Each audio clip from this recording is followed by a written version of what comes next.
Hello students, देखिए आज की वीडियो क्लास 10th के बच्चों के लिए है और ये एमपी बोर्ड के बच्चों के लिए है। क्लास 10th है, विषय सामाजिक विज्ञान है और सभी प्रश्न जो बहुत ही महत्वपूर्ण है आपकी आने वाली एग्ज़ाम के लिए। 5 तारीख से जो आपकी एग्ज़ाम शुरू हो रही है, इसमें से बहुत सारे प्रश्न पूछे जाएंगे, तो आप सभी वीडियो से बने रहें, पूरी वीडियो देखें। और अभी मैं आपको एक एक नंबर के प्रश्न बताने वाला हूँ, उसके बाद 2-2 नंबर के प्रश्न बताऊँगा, तो आप सभी वीडियो से बने रहें। देखिए इसमें पहला प्रश्न है, जब फ्रांस छींकता है तो बाकी यूरोप को सर्दी हो जाता है। ये टिप्पणी किसने की थी? ये बात किसने की थी? तो इसका आंसर है मेटरनिक। किसने कहा था ये बात? मेटरनिक ने। इसी में अगला प्रश्न है कि नेपोलियन ने इटली पर हमला कब किया था? कब किया था नेपोलियन ने? तो नेपोलियन ने इटली पर हमला किया था 1797 में। इसी क्रम में अगला प्रश्न है कि फ्रेडरिक चार्यू कहाँ के कलाकार थे? तो फ्रेडरिक चार्यू जो थे वो फ्रांस के कलाकार थे। ये सभी प्रश्न बहुत महत्वपूर्ण है, एक एक नंबर में पूछे जाते हैं क्लास 10 के बच्चों के लिए। अगला प्रश्न है कि किस देश को सभ्यता का पालना कहा जाता है? तो यूनान को सभ्यता का पालना कहा जाता है। इसी क्रम में अगला प्रश्न है कि फ्रांस में किसकी छवि सिक्कों और डाक टिकटों पर अंकित की गई है? किसकी छवि यानी किसका चित्र? तो उसका यह आंसर है मरियान। क्या नाम है इसका आंसर? मरियान। इसी क्रम में अगला प्रश्न है कि आंखों पर पट्टी बांधे हुए और तराजू लिए हुए महिला किस बात का प्रतीक है? तो हाथ में आंखों पर पट्टी बांधे हुए और तराजू लिए जो महिला है वो न्याय का प्रतीक है। देखिए ये सभी प्रश्न एक एक नंबर के पूछे जाते हैं, बहुत ही मोस्ट इंपॉर्टेंट है, पूरी वीडियो देखें आप। इसी क्रम में अगला प्रश्न है कि फ्रांसीसी कलाकार फ्रेडरिक चार्यू ने कितने चित्रों की एक श्रृंखला बनाई थी? तो फ्रांसीसी कलाकार फ्रेडरिक चार्यू ने 4 चित्रों की एक श्रृंखला बनाई थी। देखिए इसी क्रम में अगला प्रश्न है कि 1804 की नागरिक संहिता को किस नाम से जाना जाता है? तो 1804 की नागरिक संहिता को नेपोलियन की संहिता के नाम से जाना जाता है। देखिए ये सभी प्रश्न मैंने आपको एक एक नंबर के बताए हैं। मैं इसी क्रम में अगली वीडियो बनाऊंगा आप लोगों के लिए, तो ये सभी प्रश्न आप देखें। आगे हम पढ़ने वाले हैं।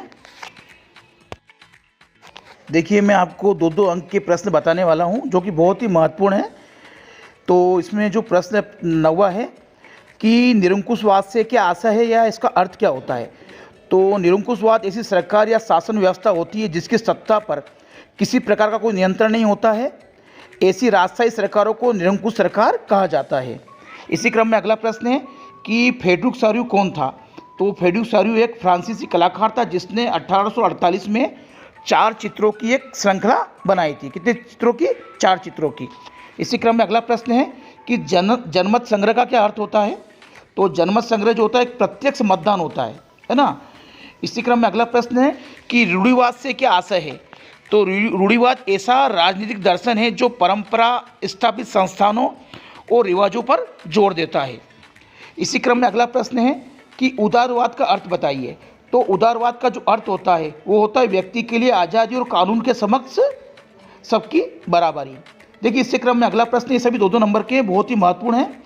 साइमन कमीशन का बहिष्कार क्यों किया गया था?